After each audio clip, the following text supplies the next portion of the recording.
Assalamualaikum warahmatullahi wabarakatuh. Segala puji hanya bagi Allah, Rabb semesta alam. Sholawat serta salam semoga terlimpah kepada Rasulullah, keluarga beliau, sahabat, dan pengikutnya yang selalu setia hingga akhir zaman. Apa kabar Soli dan Soliha Mentari Aridho Islamic School? Semoga kita semua dalam keadaan sehat walafiat. Berjumpa kembali dengan Pak Guru Iksan. Bersatu kita teguh, bercerai kita runtuh. Tema kita pada pembelajaran kali ini adalah persatuan dalam perbedaan. Soli dan Solihah, negara kita, yaitu negara Republik Indonesia yang baru saja kita peringati hari kemerdekaannya yang ke-75, adalah negara yang terdiri dari banyak suku dan ras. Ini adalah karunia dari Allah Subhanahu wa Ta'ala. Coba kalian bayangkan jika negara kita hanya terdiri dari satu suku saja, misalnya suku Jawa. Tentu kita tidak akan menikmati enaknya nasi Padang, lezatnya sate Madura, enaknya pempek Palembang, ataupun lezatnya coto Makassar.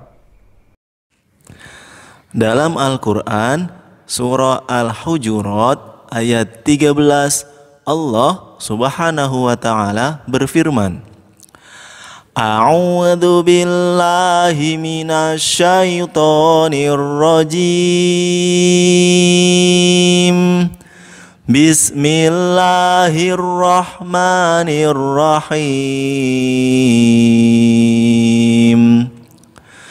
Ya ayyuhan nasu inna khalaqnakum min dzakarin wa untha wa ja'alnakum syu'uban wa qabaila lita'arafu.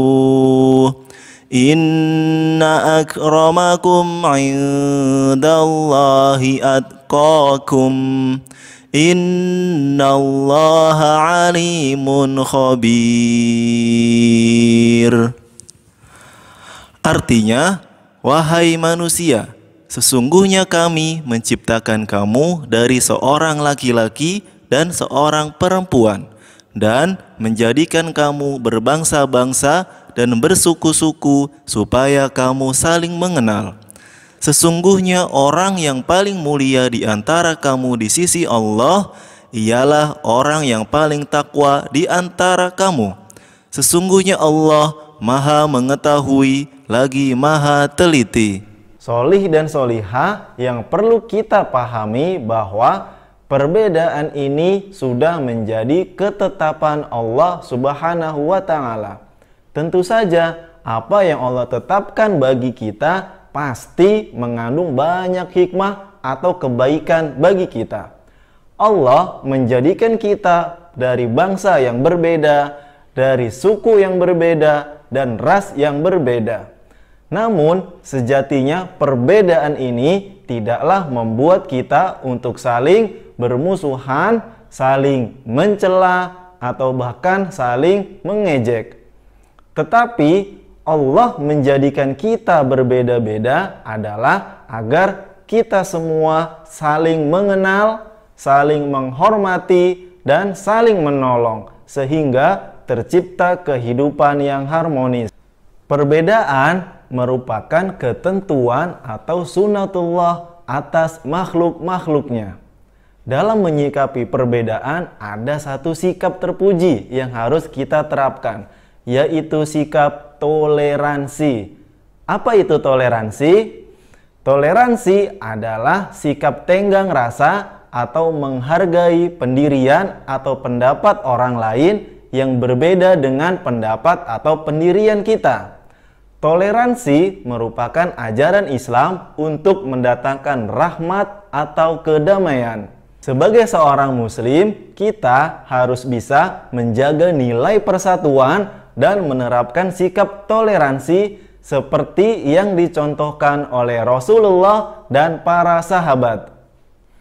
Persatuan umat Islam.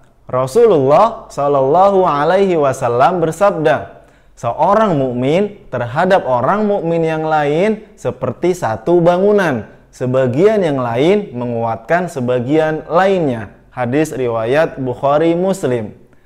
Contoh persatuan dalam umat Islam adalah dulu Rasulullah Shallallahu Alaihi Wasallam pernah mempersaudarakan antara kaum muhajirin, yaitu kaum yang hijrah dari Mekah menuju Madinah, dengan kaum Ansor, yaitu umat Islam yang tinggal di Madinah, sehingga kaum muhajirin dan Ansor menjadi bersaudara dan bersatu.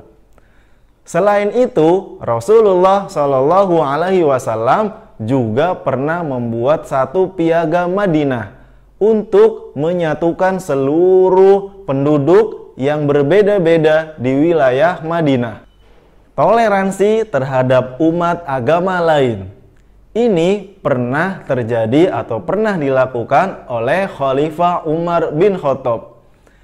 Saat kaum muslimin dapat merebut kota Yerusalem, kota para nabi.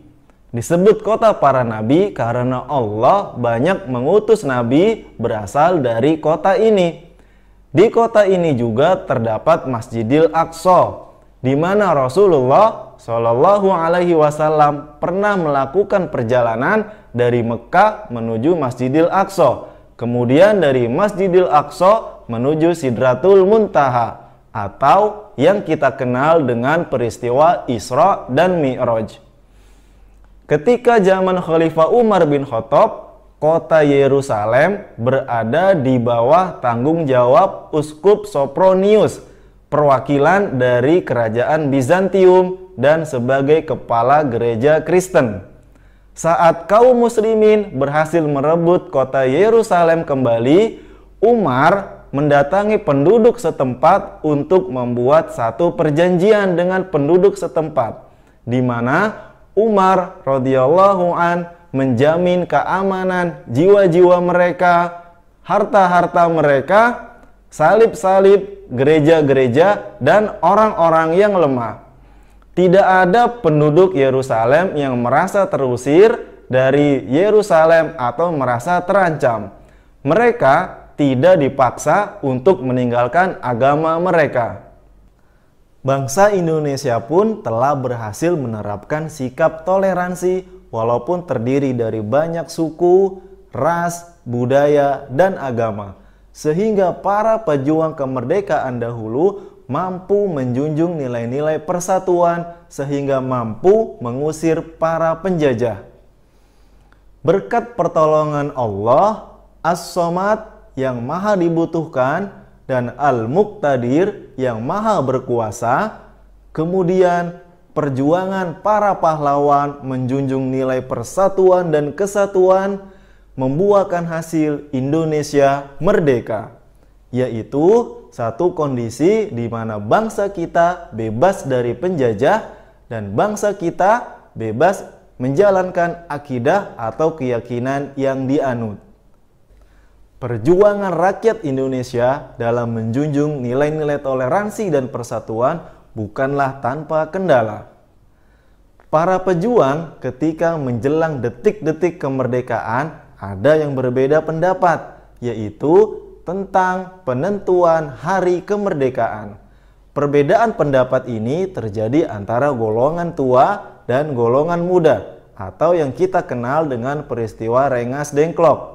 Namun, karena para pejuang lebih mengutamakan persatuan dan kesatuan, akhirnya perbedaan pendapat ini dapat diatasi dengan baik. Sebagai generasi penerus perjuangan para pahlawan, maka kita harus bisa mencontoh nilai-nilai luhur mereka, yaitu menjaga persatuan dan menerapkan sikap toleransi.